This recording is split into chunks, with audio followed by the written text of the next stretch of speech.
अस्सलाम वालेकुम friends, welcome to Vicky. और आज की इस वीडियो में बताने जा रहा हूँ CS304 की असाइनमेंट का सोल्यूशन। ये असाइनमेंट आज से 2-3 दिन पहले ही आई है। उसकी डेडलाइन है 9 अगस्त। तो इसके बारे में पहले डिस्कस करते हैं क्वेश्चन के बारे में। तो क्वेश्चन में स्टार्टिंग में हर बार की तरह आपको इंस्ट्रक्शंस दी गई हैं कि उसकी असाइनमेंट आपने कैसे सबमिट करवानी है। और यहाँ पे वन मेन थिंग जो कि बहुत से बच्चे कंफ्यूज हो जाते हैं, यहाँ पे .cpp फॉर्मेट में जमा करवानी है, जो कि डेव के अंदर जब हम कंपाइल करते हैं या किसी भी और कंपाइलर के अंदर हम C++ के कोड को कंपाइल करते हैं, तो उस कंपाइल करने वाली सोर्स कोड की जो फाइल होती है, जो वो जब सेव होती है तो वो सेव होती है .cpp फाइल में। तो आपने वो कोड वाली .cpp फाइल जो है वो सबमिट करनी है। उसके बाद यहाँ पे इसके ऑब्जेक्टिव क्या है यहाँ पे इस असाइनमेंट के, वो ये है कि हम इसमें बेस क्लास, ड्राइव क्लास के बारे में पढ़ेंगे और मल्टीपल इनहेरिटेंस के बारे में पढ़ेंगे। मल्टीपल इनहेरिटेंस से मुराद ये है कि यहाँ पे दो जो हैं वो या दो से ज्यादा बेस क्लासेस हो सकती हैं, और वहां पे ड्राइव क्लास होंगी 1, 2 या कोई भी, और वो ड्राइव क्लास जो है उन 2 या 2 से ज्यादा बेस क्लासेस का अटैच होती हैं। तो ये आती है मल्टीपल इनहेरिटेंस, यानी कि एक ड्राइव क्लास ज्यादा बेस क्लासेस के साथ अटैच होती है। नेक्स्ट आते हैं प्रॉब्लम स्टेटमेंट पे। ये बताने का मकसद ये है कि आपको कोड स्टार्ट करने से पहले आपको समझ आ जाए कि इसमें पूछा क्या गया है। तो प्रॉब्लम स्टेटमेंट ये है कि consider yourself working as a software engineer in a marketing company of both hardware and software.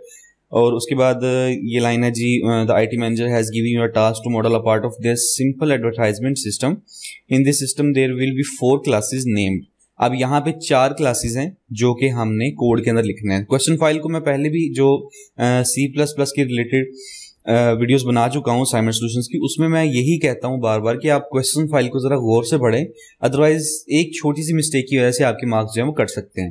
तो यहाँ पे है जी कि हमने 4 क्लासेस बनानी है।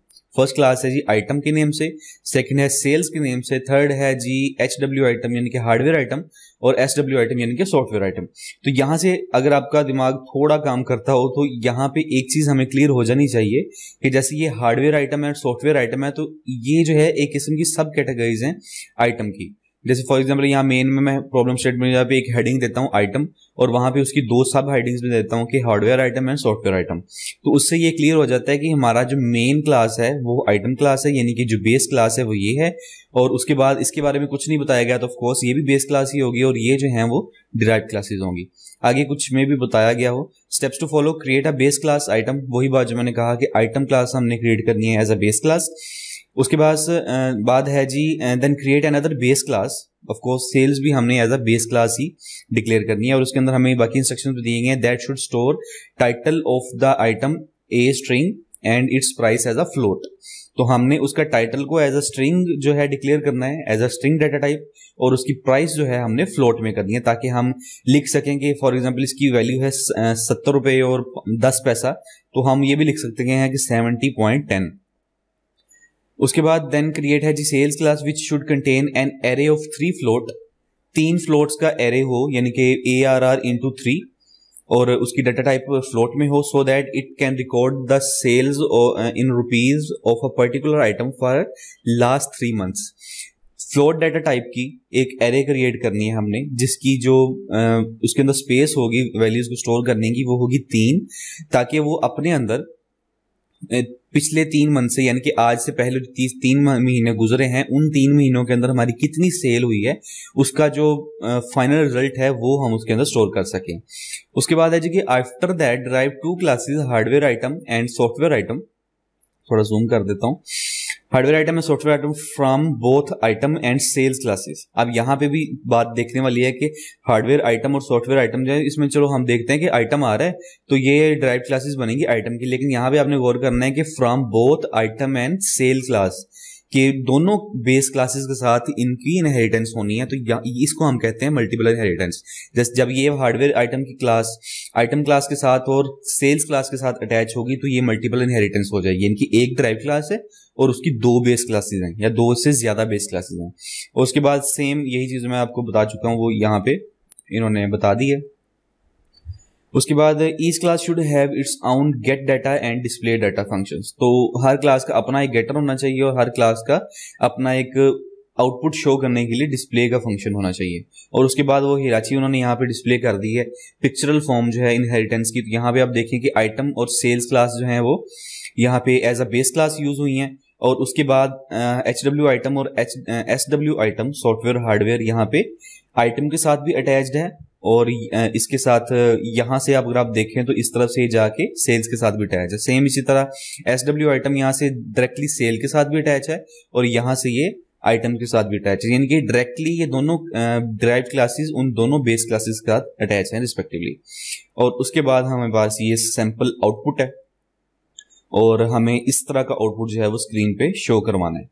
तो मतलब शो ये करवाना है कि हम इसी सैंपल पे हम प्रैक्टिस करेंगे, और इसी कोड को रन करने के बाद सेम यही वैल्यूज हम एंटर करेंगे, ताकि हमें कोई कंफ्यूजन ना रहे कि यहाँ पे मे बी कोई एरर है या etc कुछ भी। तो नेक्स्ट अब आते हैं जी क्वेश्चन फाइल की तरफ, सॉरी आंसर फाइल की तरफ। तो आंसर में ये आया कि हमने सबसे पहले हैश इंक्लूड आईओ स्ट्रीम किया, उसके बाद यूजिंग नेम स्पेस एसटीडी, और उसके बाद हमने सबसे पहले क्रिएट करनी है बेस क्लासेस। तो हमने क्लास आइटम के नाम से उसकी बेस क्लास की। प्रोटेक्टेड हम यहाँ पे इसलिए यूज कर रहे हैं क्योंकि हमने यहाँ पे करवानी है इनहेरिटेंस यानी कि HW आइटम और SW आइटम की जो दो सब क्लासेस हैं उन्होंने एक्सेस करना है आइटम और सेल्स का जो पोर्शन है, तो वो पोर्शन हमने as a data members declare करवाना है। तो अगर हम उसको प्राइवेट में करवाएंगे तो हम उसको एक्सेस नहीं कर पाएंगे, तो इसलिए हमने इसको प्रोटेक्टेड में किया। अब प्राइवेट, पब्लिक और प्रोटेक्टेड में क्या फर्क होता है वो मैं अपने लेक्चर्स में बता चुका हूं। अगर आप यहाँ पे इस वीडियो पे न्यू हैं और आपको नहीं पता, तो मैंने CS304 के वीडियो लेक्चर्स अपने बनाए हैं जो कि अब तक काफी अपलोड हो चुके हैं, और कुछ नेक्स्ट दिनों में सारे के सारे 45 लेक्चर्स हैं वो अपलोड हो जाएंगे। उनका लिंक भी मैं डिस्क्रिप्शन में दे दूंगा, अगर आपको नहीं पता तो आप मेरे वो लेक्चर्स जो हैं सुन सकते हैं, हो सकता है आपके लिए वो हेल्पफुल रहे। तो उसके बाद हमने प्रोटेक्टेड में कर लिया। अब हमें कहा गया था कि आपने एक स्ट्रिंग के नेम से आपने एक क्लास बनानी है जिसके अंदर आप उसका टाइटल लें, तो हमने टाइटल नेम की बना ली। प्राइस के लिए हमने फ्लोट की बनानी थी, तो हमने फ्लोट की बना ली। उसके बाद हमारे जी पब्लिक में आने के बाद उन्होंने कहा था कि हर क्लास का अपना गेट आइटम फंक्शन होना चाहिए गेट डाटा का। तो गेट डाटा से मुराद है कि हमने जिस क्लास के बारे में हम कर रहे हैं तो उसी क्लास का नेम हम यूज कर लेते हैं ताकि हम पता चल सके, हमें कोई कंफ्यूजन ना हो। तो यहाँ पे हमने कर लिया जी गेट आइटम, क्योंकि अगर मैं यहाँ पे भी गेट डाटा लिखता हूँ तो यहाँ पे आके भी मैं गेट डाटा लिख देता हूँ, एक ही गेटर जो है वो आगे पीछे यानी कि डिफरेंट क्लासेस में डायरेक्टली यूज नहीं हो सकता सेम नेम। तो इसलिए यहाँ पे आइटम क्लास के लिए गेट आइटम यूज कर लिया हमने। वॉइड इसलिए क्योंकि यहाँ पे हमें नहीं पता कि रिटर्न में क्या देगा। यहाँ पे देखा जाए तो टाइटल के अंदर स्ट्रिंग है और सी इन यहाँ पे प्राइस में फ्लोट है, तो यहाँ पे डिफरेंट डाटा टाइप्स की वैल्यूज हैं वो पास होंगी, तो इसलिए हमने यहाँ पे वॉइड यूज किया। फिर हमने किया कि प्लीज एंटर प्रोडक्ट टाइटल, क्योंकि यहाँ पे क्वेश्चन का जो है था सैंपल, उसमें कहा था कि प्लीज एंटर प्रोडक्ट टाइटल, तो हमने वहां पे टाइटल एंटर करना है। उसके बाद हमने टाइटल का पाथ दे दिया सीन के लिए। देन वो कहते हैं कि आपने प्राइस एंटर करनी है, तो हमने प्राइस का पाथ दे दिया सीन के लिए। और उसके बाद जब हमारी वैल्यूज इसके अंदर एंटर हो जाएंगी देन हमने यूज कर लिया डिस्प्ले आइटम के नेम से हमारा एक डिस्प्ले का फंक्शन। वॉइड अगेन यूज किया है क्योंकि टाइटल का कुछ और होगा यहाँ पे, प्राइस का कुछ और होना है। यहाँ पे डाटा टाइप्स जो हैं, टाइटल की स्ट्रिंग है, यहाँ पे फ्लोट है, तो डिफरेंट है, इसलिए हमने वॉइड यूज कर लिया। और यहाँ पे हमने सिंपल में सी आउट करवा दिया, title and price is, title की वैल्यू को कॉल करवा दिया और यहाँ पे प्राइस की वैल्यू को कॉल करवा दिया। तो वो इस तरह से हमें यहाँ पे शो करवाएगा। ये वाली लाइन जो है, ये सारा जो ऊपर वाला पोर्शन है ये इनपुट का पोर्शन है, ये पहले ये एग्जीक्यूट होना है फिर आउटपुट का पोर्शन एग्जीक्यूट होना है। तो फर्स्ट लाइन जो हमने एंटर की यहाँ पे दो लाइंस आइटम और टाइटल और प्राइस की, तो उनका आउटपुट जो है हमें यहाँ पे शो होगा title and price is equal to जो भी हम एंटर करेंगे टाइटल और जो भी हम एंटर करेंगे प्राइस। उसके बाद आगे जी हमारी सेकंड क्लास, यहाँ पे एक क्लास खत्म हुई, सेकंड क्लास में हम आ गए और यहाँ पे है जी सेल्स क्लास। सेल्स क्लास में हमें कहा गया था कि हमने एक एरे क्रिएट करना है किसी भी नेम से, क्योंकि हमें वो नेम नहीं बताया गया था। तो आप यहाँ पे इसको चेंज कर सकते हैं इजीली। यहाँ पे अगर आप चाहें तो टाइटल भी हमें नहीं बताया था, फ्लोट प्राइस भी हमें नहीं बताया था, तो आप इसको भी चेंज कर सकते हैं। लेकिन जहां जहां आप ये चेंजिंग करेंगे आपको हर जगह पे भी टाइटल के लिहाज से वहां पे चेंजिंग करनी होगी। यहाँ पे अगर मैं स्ट्रिंग टी लिख देता हूँ तो यहाँ पे भी सीन की जगह पे टी आएगा और यहाँ पे भी टी आएगा। आपको पता ही होगा चेंजिंग कैसे करते हैं, तो ये चीजें आप जो है चेंज कर सकते हैं। गेट आइटम की जगह पे आप कुछ भी लिख सकते हैं जो कि आपको पता चलना चाहिए कि आपका क्लास के नेम के साथ वो मैच करे। उसके बाद हमने सेल पर आइटम हमने कर लिया। आप यहाँ पे सेल पर मंथ भी लिख सकते हैं, कुछ भी अगर आप लिखना चाहें। ओनली सेल्स लिख सकते हैं, मतलब सिर्फ सेल्स ये वाला नहीं लिख सकते क्योंकि ये क्लास का नेम है। तो आप कुछ ऐसा वर्ड लिख सकते हैं जो कि वर्क कर जाए किसी भी एरे नेम के साथ। उसके बाद हमने यहाँ पे, उन्होंने हमें 3 का कहा है तो हमने यहाँ पे 3 ही लिखना है, यहाँ पे हमने चेंजिंग नहीं करनी। तो ये 3 की स्टार्टिंग होगी 0, 1 और 2। तो अपने अंदर 3 वैल्यूज को स्टोर करेगा, 0 इंडेक्स में, 1 इंडेक्स में और 2 इंडेक्स में, क्योंकि एरे की स्टार्टिंग पॉइंट इंडेक्स जो होती है वो 0 होती है।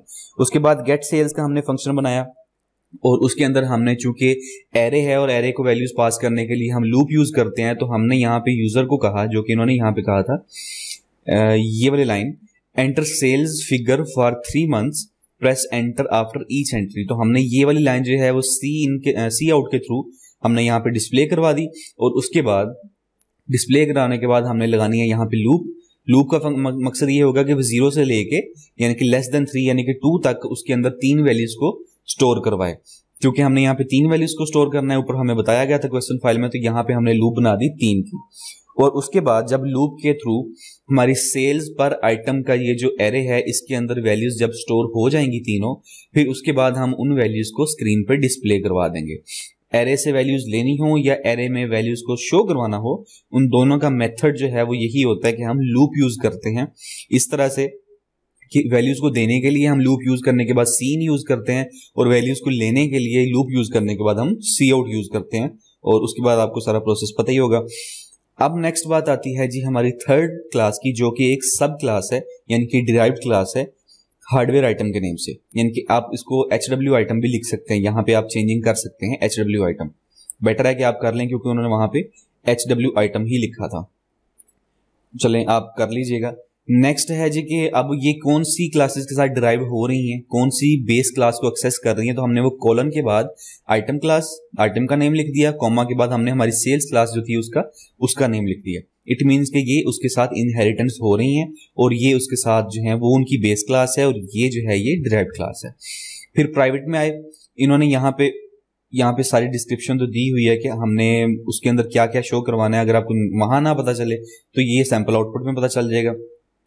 तो हमने वहां पे नेक्स्ट जो चीज यूजर से लेनी है वो हमने लेनी है कैटेगरी, जो कि हार्डवेयर है। कैटेगरी में अगर हार्डवेयर देंगे तो हार्डवेयर क्लास के बारे में आ जाएगा काम, सॉफ्टवेयर देंगे तो उसके लिहाज से आ जाएगा काम। तो हमने यहाँ पे यूजर से लेनी है कैटेगरी। कैटेगरी लेने के बाद हमने मैन्युफैक्चरर का नेम पूछना है, क्योंकि यहाँ पे इन्होंने पूछा हुआ है प्लीज एंटर मैन्युफैक्चरर का नाम। तो उसके बाद नेक्स्ट सेम उसी तरह गेटर का फंक्शन बनाना था, गेटर फंक्शन बना दिया।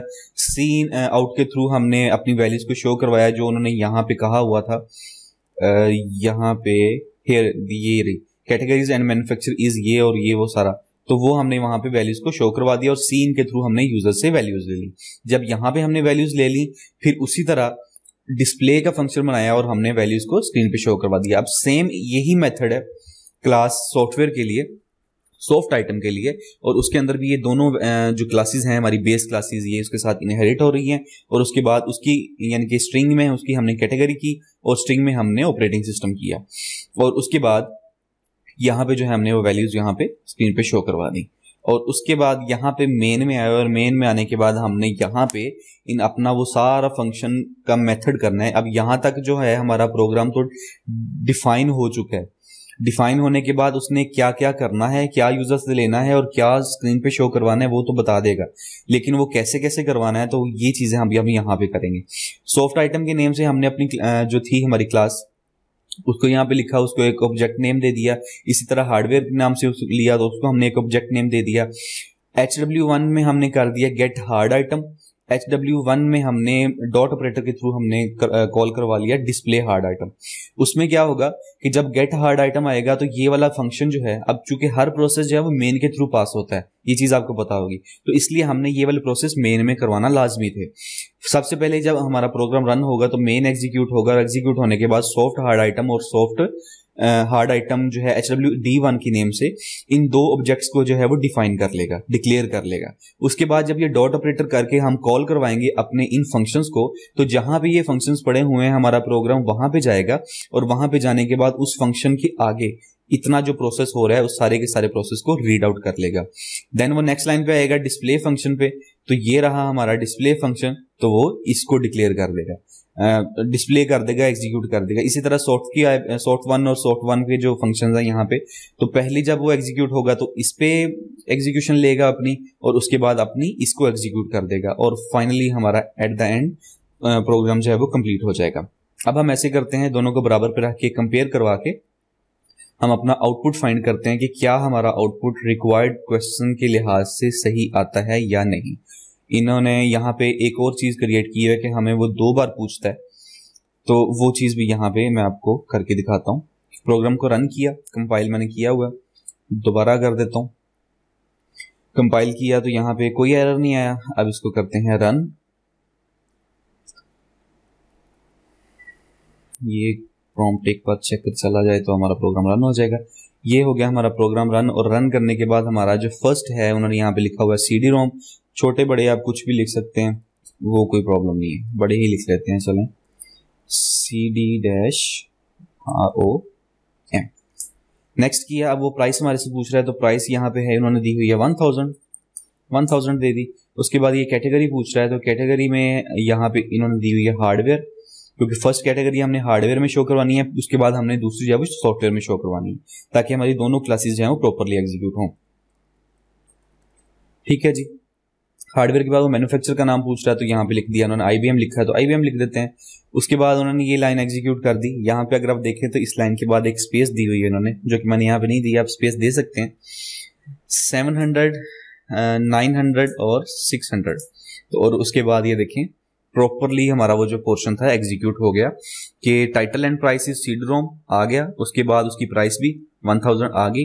कैटेगरी एंड मैन्युफैक्चर, कैटेगरी में पहली कैटेगरी है जी हार्डवेयर, और उसके बाद उसकी जो मैन्युफैक्चर का नेम है वो है जी IBM, और उसके बाद these are sales figures from last 3 months. उन्होंने भी यही कहा है कि these are sales figures from last 3 months, 700, 900, और उसके बाद यहाँ पे इमेज थोड़ी सी आगे है जो कि आपको नजर आ रही है 600 के नेम से। नेक्स्ट, उसके बाद वो प्रोग्राम दोबारा से आ गया, वो मेरे से दोबारा से एक टाइटल पूछ रहा है, तो नेक्स्ट इन्होंने टाइटल यहाँ पे दिया हुआ है एंटीवायरस के नेम से, तो ANTI। अब इन्होंने अंदर स्ट्रिंग बनाने के लिए ये यूज किया हुआ है वायरस, और उसके बाद इन्होंने प्राइस दिया है 2000। उसके बाद कैटेगरी में डाला है यूटिलिटी। उसके बाद ऑपरेटिंग सिस्टम डाला है जी विंडोज 10, और उसके बाद इन्होंने 3 मंथ की जो है इसकी सेल्स उन्होंने पूछी है, जो कि है 1000, 1500 एंड 2000। ठीक हो गया। और जैसे ही हमने वो एंटर प्रेस किया, उन्होंने इसको भी वहां पे एज इट इज शो करवा दिया जैसे उन्होंने हमारे से मांगा था। तो ये थी जी CS304 की असाइनमेंट। आपको रन करके एग्जीक्यूट करके मैंने अपना प्रोग्राम दिखा दिया है। इस कोड को आप डाउनलोड भी कर सकते हैं, लेकिन मैं हर बार कहता हूं कि मैं प्लेजरिज्म को सपोर्ट नहीं कर रहा। मेरा मकसद ये नहीं है कि आप इसको पकड़ के जो है एज इट इज कर दें। आप इसको पकड़ें, आप इसको कंपाइल करें, देखें, और उसके बाद आप इसको खुद बनाएं। यहाँ पे मैंने आपको पहले ही बता दिया है कि डाटा मेंबर्स की नेम आप चेंज कर सकते हैं, तो जिस लिहाज से आपको प्रॉपर लगे आप कर लें चेंज। उसके बाद आप गेट आइटम का जो है आइटम की जगह पे आप वो जो आप चेंजिंग करना चाहें आप प्रॉपरली कर सकते हैं। और उसके बाद सारी चेंजिंग करने के बाद आप यहाँ पे जो ये ऑब्जेक्ट नेम है, ये आप यहाँ पे सॉफ्ट 1 लिखा है, हार्ड 1 लिखा है, तो आप इस पे प्रैक्टिस करें। सॉफ्ट 1 की जगह पे आप S1 लिख लें, हार्ड 1 की जगह पे आज H1 लिख लें। इसी तरह यहाँ पे भी वो चेंजिंग होगी, और जहां जहां पे ये नेम जो है वो बने होंगे वहां वहां जाके ये चेंजिंग हो जाएगी। तो आप इसको लें, कॉपी करें, डाउनलोड करें, अपने पास रखें, कंपाइल करें, और इसको देख के अपना खुद बनाएं, क्योंकि हमारी सारे सेमेस्टर में तैयारी का मकसद सिर्फ यही होता है कि हम अपने मिड टर्म और फाइनल टर्म की तैयारी अच्छे से कर लें। और उसमें करने के लिए अगर आपको कहीं से हेल्प लेनी पड़ती है तो वो कोई प्रॉब्लम नहीं है। तो ये एक काइंड ऑफ हेल्प है, तो आप इससे हेल्प लें और अपना जो है वो डाटा जो है वो खुद क्रिएट करें। एंड अगर आप यहाँ पे न्यू हैं तो सब्सक्राइब कर लें, और CS304 के लेक्चर्स मैंने बनाए हुए हैं, उनका लिंक भी मैं डिस्क्रिप्शन में दे दूंगा, तो वहां से जाके आप मेरे लेक्चर्स भी देख सकते हैं। And please share the video. Take care. अल्लाह हाफिज।